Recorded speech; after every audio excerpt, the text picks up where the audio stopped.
तो राम के लिए इस सनक और राम मंदिर को लेकर चल रहे इस उन्माद के बारे में आप क्या कहेंगे, जिसका अब उद्घाटन होने जा रहा है?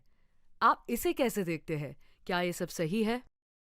मुझे नहीं पता, मैं इन शब्दों का इस्तेमाल नहीं करूंगा। ये बहुत ही कठोर शब्द हैं, सनक, उन्माद, ये सब।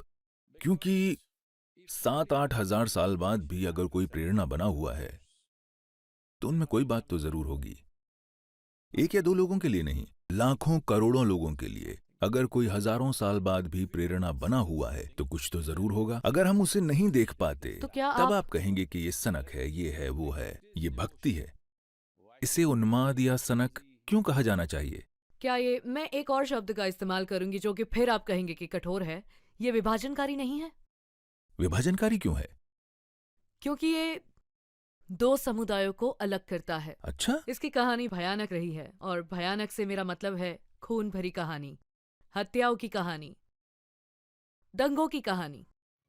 पिछले 800 सालों में जो हुआ है वो इस धरती के किसी भी हिस्से में हुई अब तक की सबसे भयानक खून भरी कहानी है। यहूदियों के साथ जो एडोल्फ हिटलर ने किया, जो मूल अमेरिकियों के साथ उत्तरी अमेरिका में हुआ, जो कंबोडिया में हुआ, ये सब चीजें उसके सामने कुछ भी नहीं है जो इन 800 सालों में भारत में हुआ।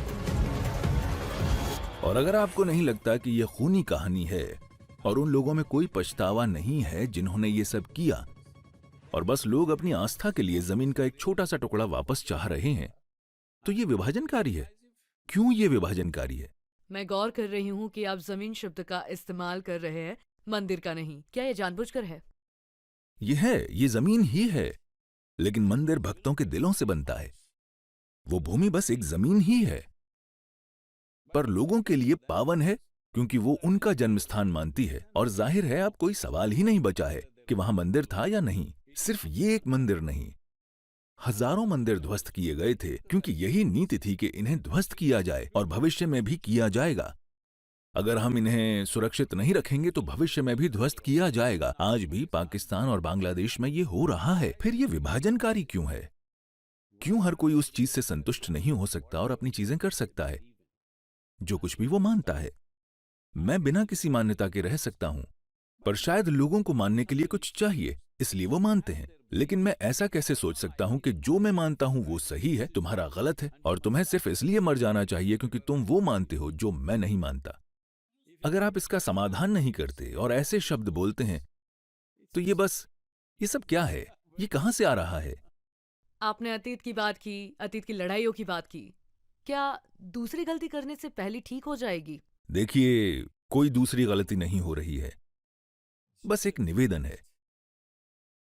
ये 3 महान चरित्र, शिव, राम, कृष्ण, इनके हजारों मंदिरों को तोड़ा गया है। उन सब के लिए कोई नहीं कह रहा, क्योंकि इतिहास को ठीक करना असंभव है और कोई सोच भी नहीं रहा है कि हम इसे फिर से ठीक करेंगे। नहीं किसी का इंटरेस्ट है। बस इन तीनों के लिए, जहां इनकी मूल उपस्थित थी, वो बस अब उन 3 मुख्य स्थानों की मांग कर रहे हैं। इन्हें क्यों बिना किसी लड़ाई के नहीं दिया जा सकता? और लड़ाई है कहां? कोई नहीं लड़ रहा, वो बस कोर्ट जा रहे हैं। कोर्ट कोई लड़ाई नहीं है, वो एक कानूनी प्रक्रिया है। आप कानूनी प्रक्रिया को लड़ाई क्यों कह रहे हैं? अगर आप ऐसी और भी वीडियोज देखना चाहते हैं तो हमारे साथ ऐसी ही बने रहें। धन्यवाद। स्वस्थ रहें, खुश रहें। जय श्री कृष्ण।